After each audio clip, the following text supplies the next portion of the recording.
특별히 함께 은혜를 나누는 하나님의 말씀은 예레미야 29장 11절 한 절 말씀입니다. 우리 본문 말씀을 다시 한번 한 목소리로 읽겠습니다. 여호와의 말씀이니라 너희를 향한 나의 생각을 내가 아나니 평안이요 재앙이 아니니라 너희에게 미래와 희망을 주는 것이니라. 아멘. 오늘 말씀의 제목은 행복으로의 초대입니다. 옆에 분과 인사하십시다. 당신을 행복으로 초대합니다. 아멘. 오늘 청함을 받아서 나오신 분들은 아마 그 청하신 분들에게 귀한 분이고 사랑받는 분임에 틀림이 없습니다. 여러분들을 초청해서 예배의 자리에 초대하고 함께 예배하는 이유는 내가 정말 아끼고 사랑하는 내 생명 같은 사람이기 때문에 여러분들을 초대해서 행복의 삶, 하나님이 주신 은혜를 누리는 삶을 살게 하겠다라는 마음 때문에 여러분들을 아마 예배의 자리에 초청한 것으로 그렇게 믿습니다. 아닌가 봐요. 그렇죠? 가장 사랑하는 사람, 세상의 사람들은 가장 만만한 사람에게 물건을 팔지만 교회와 성도는 가장 아끼고 사랑하는 사람들에게 복음을 전합니다. 세상은 방문해 주셔서 감사합니다지만 사실 이 자리에 이 시간에 여러분이 이곳에 온 것은 행복으로의 초대에 특별한 초청을 받은 특권을 누리는 것이고 또 행복의 그 첫 입구에 서 있는 겁니다. 예레미야를 읽으면 참 고민이 많아집니다. 예레미야는 굉장히 암울하게 시작을 합니다. 그리고 그 내용 전체가 우울합니다. 왜 그러냐 하면 머지않은 이스라엘의 패망을 선포하고 있기 때문입니다. 망한다는 거지요. 전쟁으로 폐허가 될 것이라고 이야기합니다. 그 아름다운 성전이 또 그들의 호화로웠던 삶이 잿더미가 되고 성전은 파괴되고 이방인의 말발굽 아래 그 성읍이 회파될 것이라고 성경이 이야기합니다. 예레미야도 적지 않게 괴로웠을 겁니다. 그러던 중에 우리가 읽은 말씀처럼 우리는 뜻밖의 말씀을 한 절 발견하게 됩니다. 사실 예레미야를 읽으면서 하나님께서 왜 택한 하나님의 백성들에게 이런 고난을 허락하시는가? 때때로 우리가 우리의 인생을 살아가면서 봉착하는 큰 그 질문이 그거죠. 왜 하나님이 나에게 이런 어려움을 허락하시는가? 왜 나에게 이런 고통을 허락하시는가? 정말 하나님이 살아계시다면 왜 내 삶이 이렇게 곤고하고 힘겨울까라는 고민에 우리가 직면하게 된다는 거죠. 그런 고민 가운데 우리는 이 정말 샘물 같은 말씀, 오아시스 같은 말씀을 만나게 됩니다. 지나가 버렸는데 본문 말씀 기억하시나요? 자신의 사랑하던 조국, 자신의 백성들을 향해서 하나님께서 너희를 멸망케 할 거다. 이 성읍이 잿더미가 될 거다. 순수히 포로로 잡혀가는 것이 너희가 유일하게 살 길이다라고 외쳤던 예레미야의 마음도 편치 않았고 그 말씀을 들어야 했던 이스라엘 백성들의 마음도 편치 않았습니다. 그 말씀으로 인해서 고민하고 낙심하고 있을 때 예레미야가 자신이 전하는 그 복음 때문에 낙심하고 있을 때 하나님께서는 예레미야에게 하나님의 본심, 하나님의 진심을 이렇게 짧게 말씀하십니다. 다시 한번 우리 앞에 슬라이드로 돌아가서 11절 말씀을 읽어보십시다. 여호와의 말씀이라 너희를 향한 나의 생각을 내가 아나니 평안이요 재앙이 아니니라 너희에게 미래와 희망을 주는 것이니라. 아멘.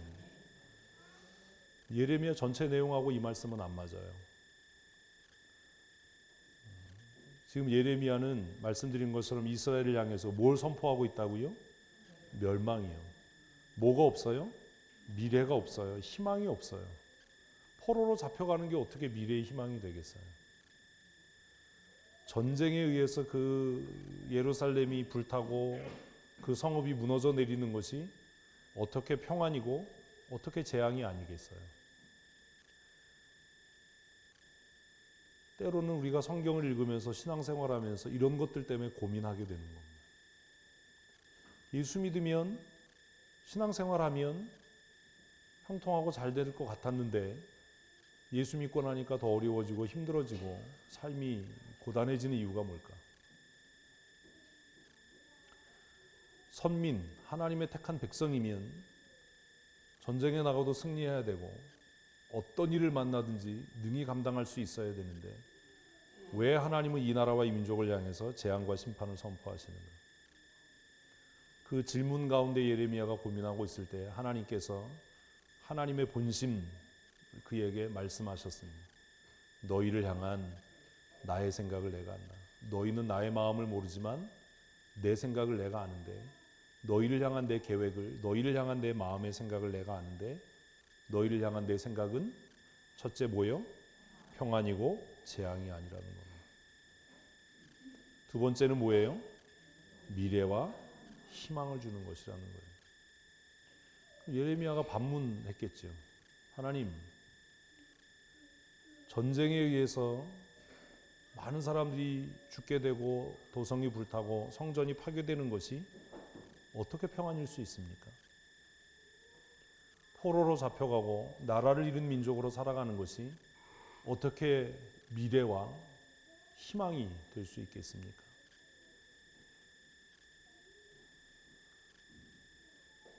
우리도 이런 고민 가운데 살고 있지 않습니까? 내 삶에 다가오는 고통과 고민, 가난함과 병든, 관계의 깨어짐, 정말 아끼고 사랑했던 사람과의 헤어짐이 어떻게 우리에게 평안일 수 있겠습니까?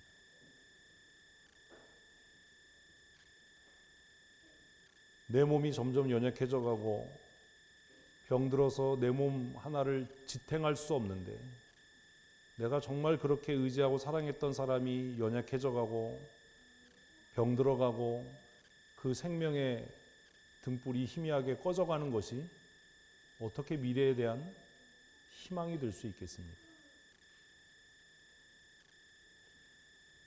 하나님께서 말씀하시는 이 말씀이 도대체 뭡니까? 우리가 지금 조직신학 말세론에 대한 것들을 소식지에 연재하고 있는데 성도에게 있어서 죽음에 이르는 고난은 도대체 무슨 의미가 있습니까? 그것이 어떻게 우리에게 평안이고 미래와 장래에 대한 희망이 될 수 있겠습니까? 그 이유가 어디 있습니까? 이것에 대한 답을 짧은 시간이지만 여러분이 말씀 안에서 발견할 수 있었으면 좋겠습니다. 사람은 처음 이 땅에 만들어질 때 무의미하고 무가치하고 또 그냥 공허함 가운데 휙 내던져진 존재가 아니라 하나님의 형상으로 정말 잘 조직되고 또 정말 아름답게 창조받은 피조물입니다. 유물론을 주장하는 사람들은 사람이 무생물에서부터 진화했다라고 이야기하지만 누구도 그것을 사실로 믿지는 않을 겁니다. 왜냐하면 그들이 이야기하는 과학이라고 하는 것의 대전제는 과학은 반복되어야 하고 검증되어야 하고 그리고 상황이 변해도 똑같은 결과에 이를 수 있을 때 우리는 그것을 과학적인 현상 혹은 과학이라고 이야기합니다. 저도 그렇고 여러분도 그렇고 평생 살아가는 동안에 동물원에 있는 원숭이가 점점점 말을 배우고 어느 날 갔더니 옷을 입고 있고 부끄러움을 알고 몇 해를 동물원에 왔다 갔다 했더니 그 녀석이 어느 날 여러분들을 보고 형님 오셨습니까? 뭐 이렇게 인사하는 것을 본 분은 계시나요? 계신가 봐요. 대답을 안 하시는 거 보니까 없습니다. 그 진화 현상은 다시 반복되지 않고 반복될 수 없습니다. 그래서 그것은 과학이라고 할 수 없습니다. 성경은 인간의 존재에 대해서 하나님께서 모든 것들을 지으실 때 하나님의 형상과 하나님의 모양을 따라서 가장 아름답게, 가장 고귀하게, 성경의 표현도를 하면 신묘막측하게 창조하셨다라고 이야기합니다. 한번 따라 하실까요? 나는 하나님의 형상을 따라 존귀하게 지음받은 사람입니다. 아멘. 여러분 존귀하게 살고 계십니까? 다 아닌가 봐요. 비천하게 사시는군요. 아무도 대답을 안 하시는 거 보니까. 옆에 계신 분을 보면 그분에게서 하나님의 형상이 보이십니까? 우리 옆에 분한테 한번 해보실까요? 하나님을 닮으셨네요. 오늘 또 거짓말을 해서 죄를 지었죠? 회개해야죠. 하나님의 형상이 안 보여요. 연애할 때는 하나님의 형상 비스금으로 했는데 한 20년 살고 나니까 왼수 중에 그런 왼수가 없는 겁니다. 부모와 자식 간의 관계도 그렇잖아요. 부모님들이 자기 의지대로 움직이고 활동할 때는 정말 은혜요고 복이었는데 점점 나이 들어가시면서 손이 많이 가고 자꾸 편찮으시고 하지 말라는 일만 골라서 하고 이러니까 왼수 덩어리잖아요. 그죠? 사랑하는 아내나 남편도 건강하고 젊었을 때는 뭐 자기밖에 없어 이러지만 병들어서 그 몸을 가누지 못하면 인생에 그것같이 무거운 짐이 없잖아요. 죽게 해달라고 기도하자니 잔인한 것 같고 이대로 안 끝나면 내가 먼저 죽을 것 같고 고민이잖아요. 어떻게 우리가 하나님의 형상으로 지음받은 존귀한 사람이라는 것을 알 수 있겠어요? 왜 그렇게 된 거죠? 그 이유가 뭐죠? 하나님은 인간을 하나님의 형상으로 가장 아름답게 지으신 것만으로 끝나지 않고 그들을 지으시고 그들에게 하나님께서 축복하셨습니다. 성경은 그들을 향해서 하나님께서 이렇게 말씀하셨다고 기록합니다. 같이 읽겠습니다. 하나님이 그들에게 복을 주시며 하나님이 그들에게 이르시되 생육하고 번성하여 땅에 충만하라. 땅을 정복하라. 바다의 물고기와 하늘의 새와 땅에 움직이는 모든 생물을 다스리라 하시니라. 아멘. 제가 여러분에게 한 가지 물어볼게요. 잘 정복하고 계십니까? 잘 다스리고 계십니까? 우리가 삶을 살아가면서 돈을 우리가 다스리고 있습니까? 돈이 우리를 다스리고 있습니까?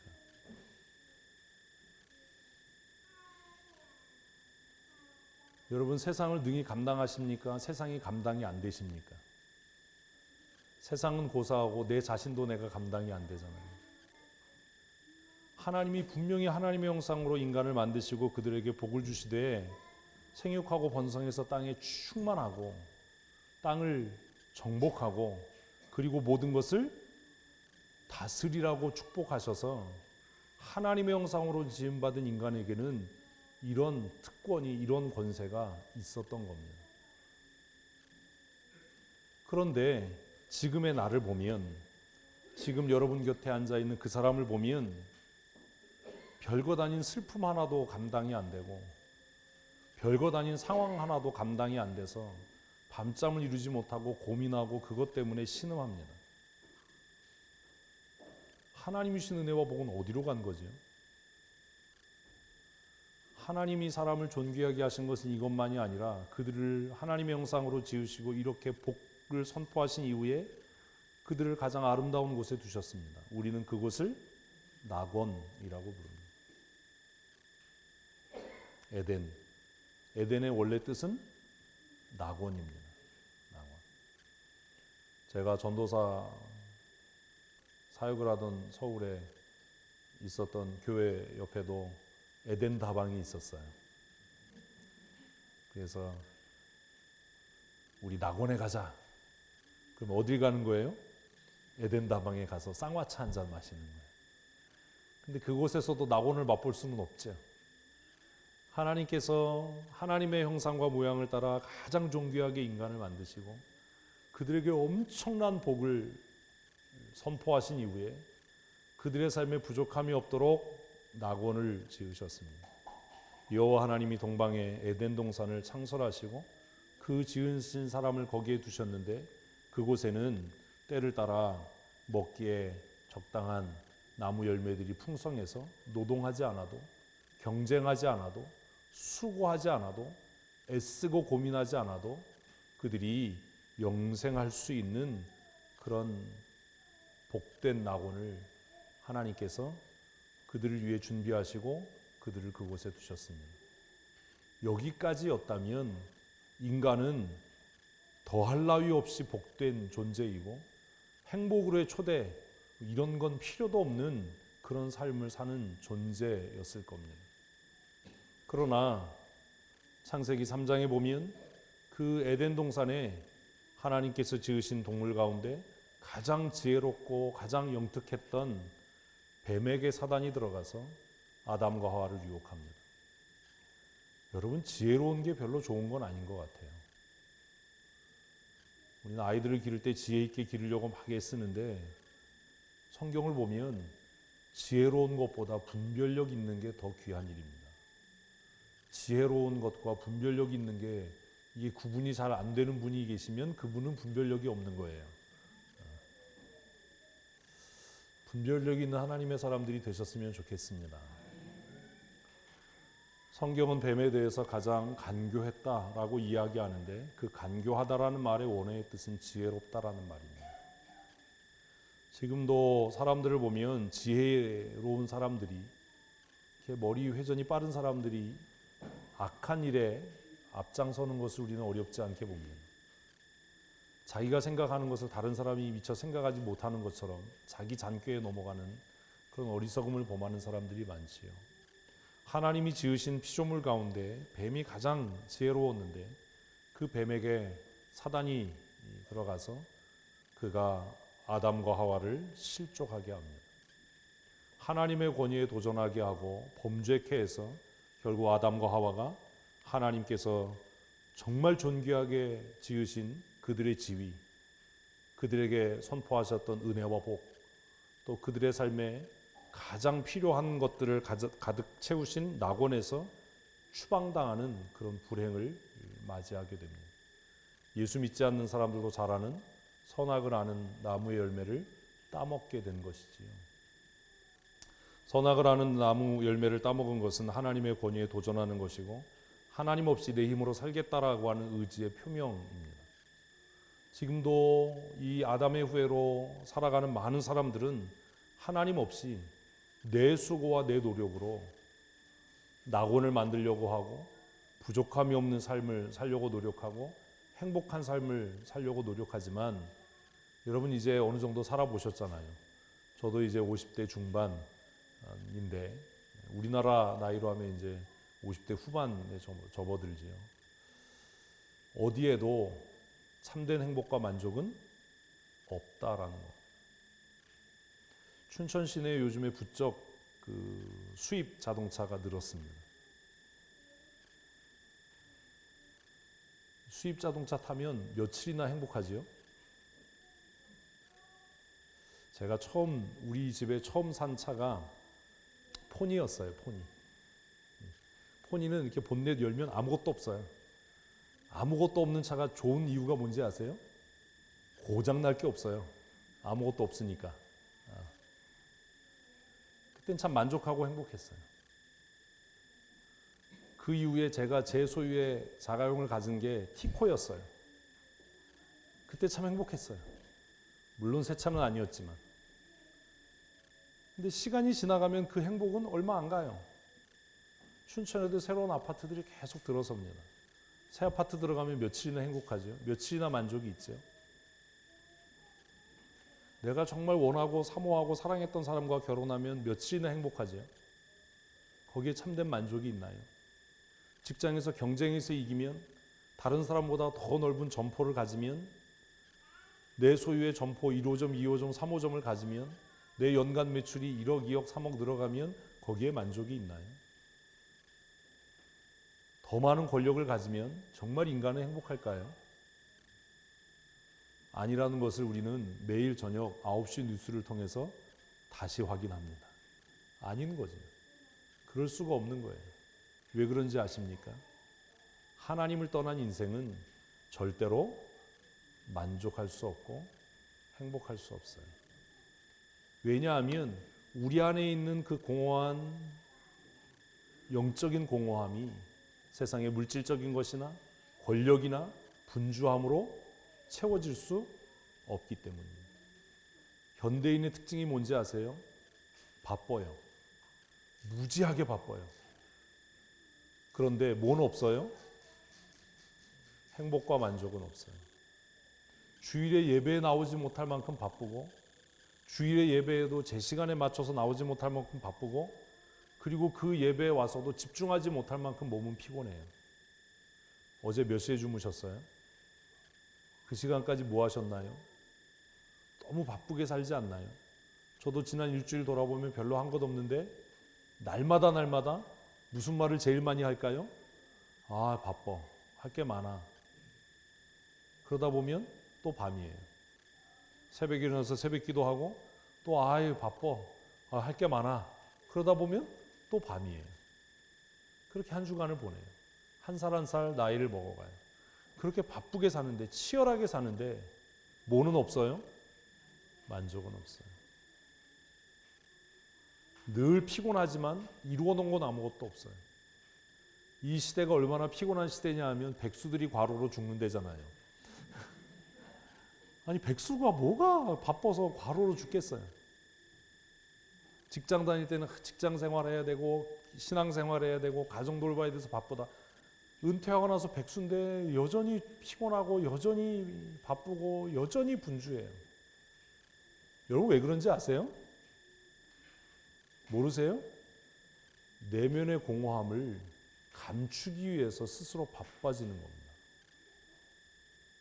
내면에 참된 만족이 있는 사람은 스스로를 바쁘게 할 이유가 없어요. 바쁘지 않으면 불안한 거예요. 바쁘지 않으면 내 존재의 의미가 없어지는 것 같은 거예요. 그래서 아침부터 저녁까지 여기도 쫓아가고 저기도 쫓아가고 이 모임도 가고 저 모임도 가고 무슨 뭐 감나무에 연 걸리듯이 그냥 여기에도 동호회 가고 저기에도 하지만 그 마음에 뭐가 없어요? 만족이 없어요. 기쁨이 없어요. 그냥 피곤한 거예요. 일상이 피곤해요. 날마다가 피곤해요. 근데 돌아보면 그렇게 분주하고 바쁘게 정말 열심히 산 것 같은데 무엇 하나 제대로 이뤄놓은 건 아무것도 없어요. 왜요?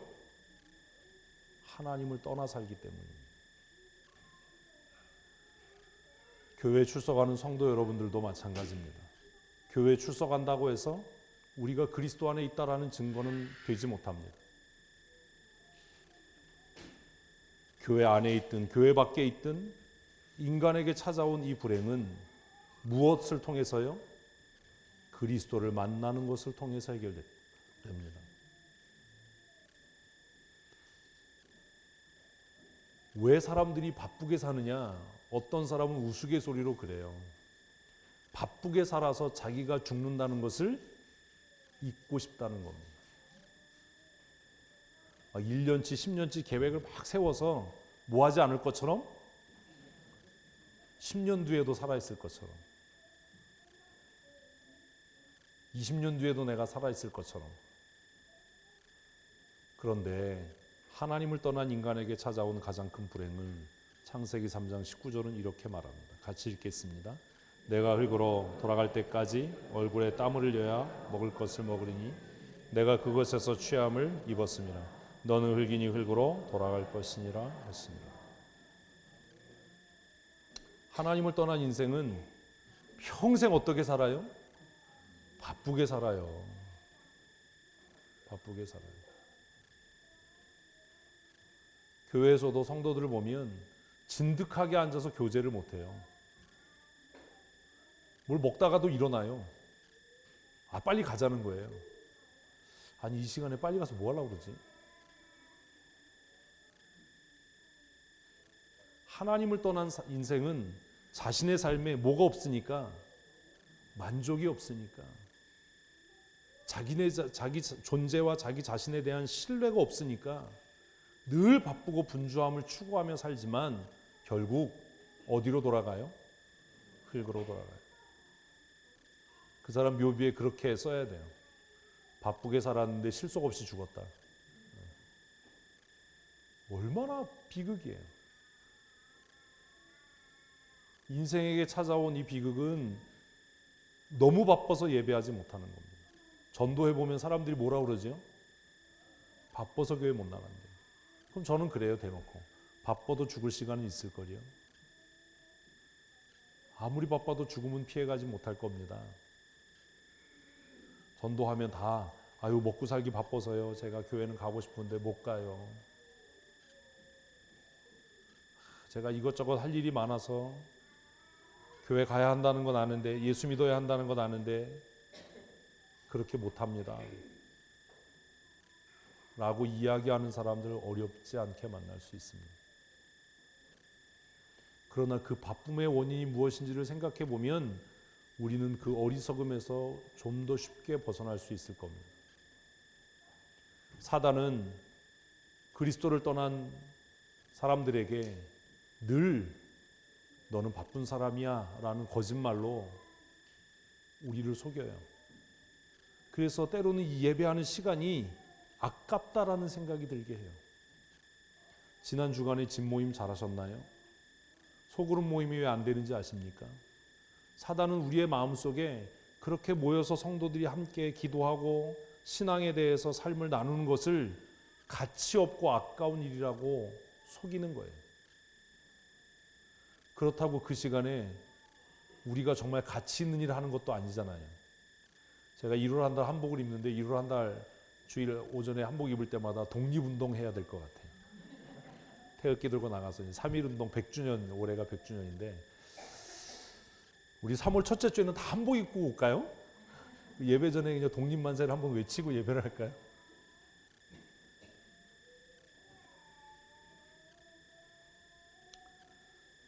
인간에게 찾아온 가장 큰 불행은 평생 어떻게 사는 것? 바쁘게 사는 거예요. 그게 뭔지 아세요? 땀을 흘려야 먹을 것이다. 그런데 이렇게 바쁘게 살아야만 하는 인간에게 하나님께서 그들에게 주신 가장 큰 복이 있어요. 가장 큰 은혜가 있어요. 그게 뭔지 아세요? 안식일이에요. 그날은 뭘 멈춰라? 노동을 멈춰라. 바쁨을 멈춰라. 내 안에서 뭐 해라? 안식해라. 그날 안식하면 어떻게 먹고 살아요? 근데 하루는 일을 안 해도 먹고 사는데 지장이 있는지 확실하게 몰라요. 그러니까 이 안식일을 쫙 늘려서 확장해서 뭐가 되도록? 안식년이 되도록. 그것을 쫙 확장해서 뭐가 되도록? 희년이 되도록. 그래서 희년의 규정에 보면 1년 동안 뭐 하지 마라? 내 안에서 안식해라. 노동하지 마라. 하나님, 그러면 그 1년 동안 무엇을 먹고 살겠습니까, 우리가? 희년의 규정이 그겁니다. 내가 너희에게 3년 동안 먹을 것을 주어서 너희가 희년에 아무 수고하지 않아도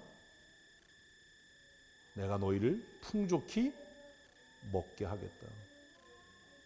그게 신의 산 언약이에요.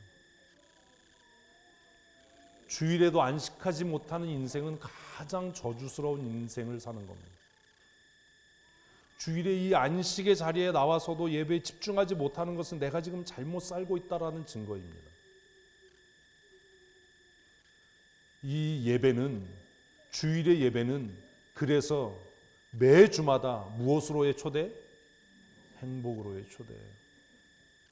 오늘만이 아니라 이미 그리스도 안에 있는 우리들에게, 또 그리스도 밖에 있는 그들에게 우리가 주일에 함께 가서 예배합시다라고 청하는 것은 그를 어디로 초대하는?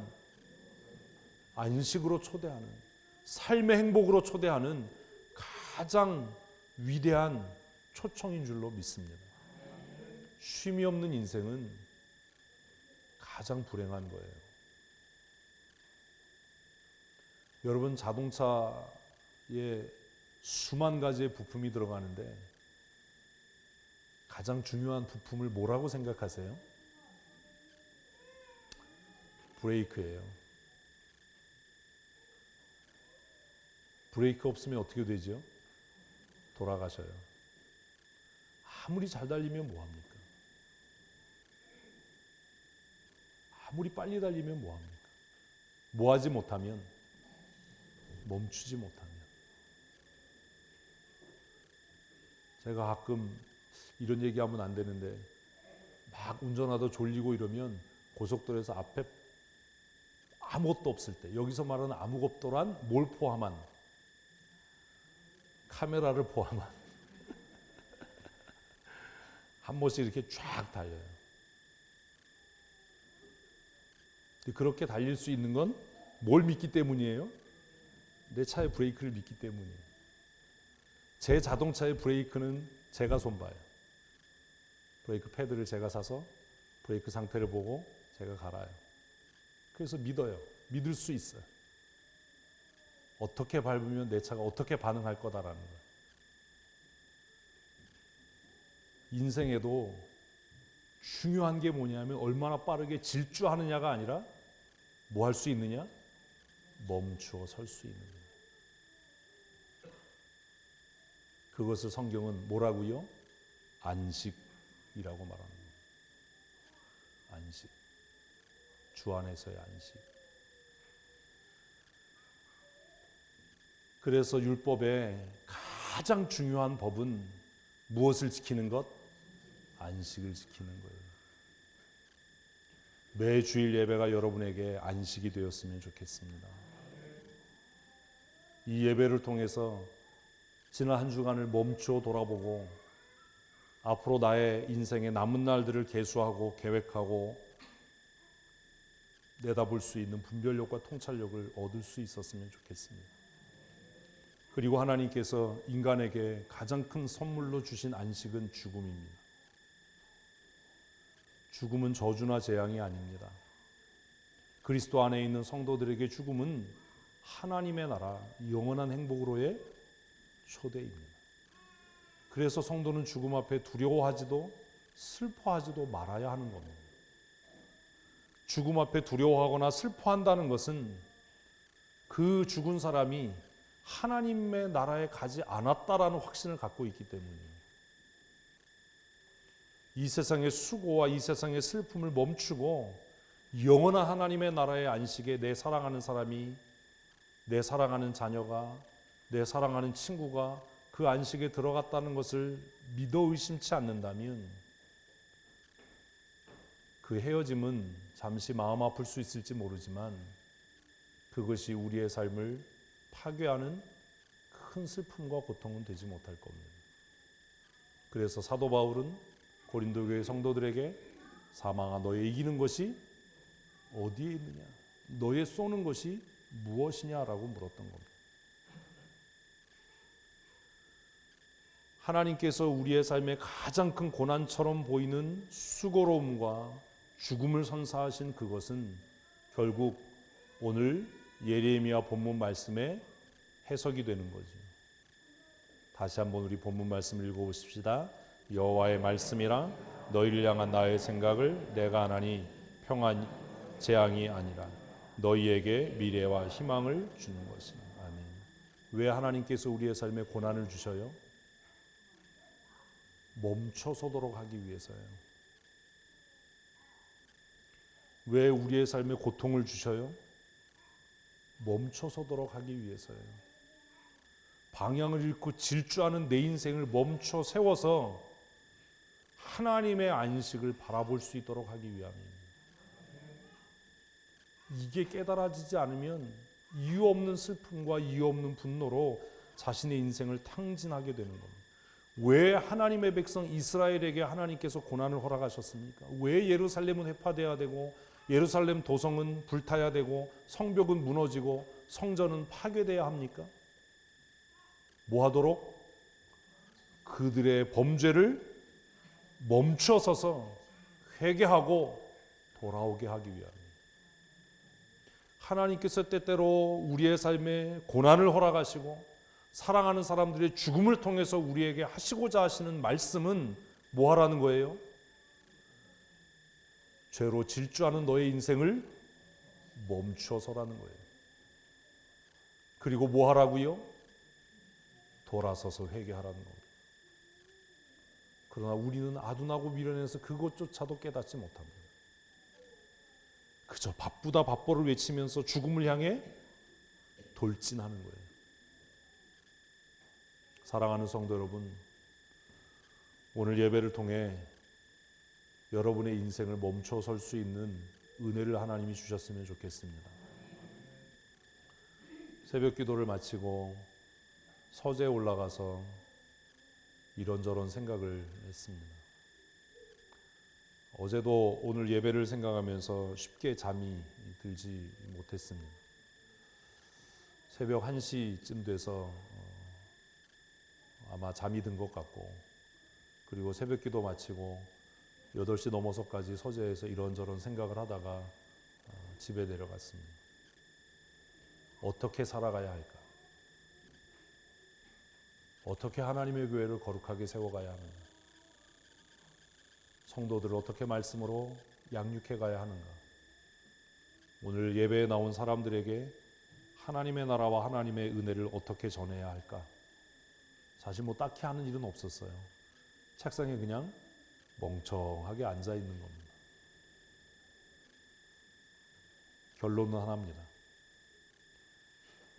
하나님이 우리에게 주신 은혜와 복에 참여하려면 먼저 멈춰 서야 합니다. 계속 질주하면 뭐가 있을 뿐이라고요? 죽음과 파멸이 있을 뿐이에요. 때때로 하나님께서 수치와 고난과 부끄러움을 우리에게 허락하시는 것, 그 이유는 죄악으로 다름질하는 내 인생에 멈춰서라는 사인을 보내시는 겁니다. 그리고 돌아서기를 하나님이 원하시는 것이지요. 분주하고 바쁜 여러분의 삶을 잠시 멈춰 설 수 있었으면 좋겠습니다. 그리고 이제는 하나님께로 돌아설 수 있었으면 좋겠습니다. 그래서 성경은 우리에게 이렇게 말씀합니다. 요한복음 1장 12절 말씀 우리 같이 읽겠습니다. 영접하는 자 곧 그 이름을 믿는 자들에게는 하나님의 자녀가 되는 권세를 주셨으니 아멘. 멈춰서고 돌아설 때 그곳에 하나님이 계십니다. 우리의 생각과 우리의 고집을 따라 바쁜 인생을 살아갈 때는 누가 보이지 않아요? 하나님이 보이지.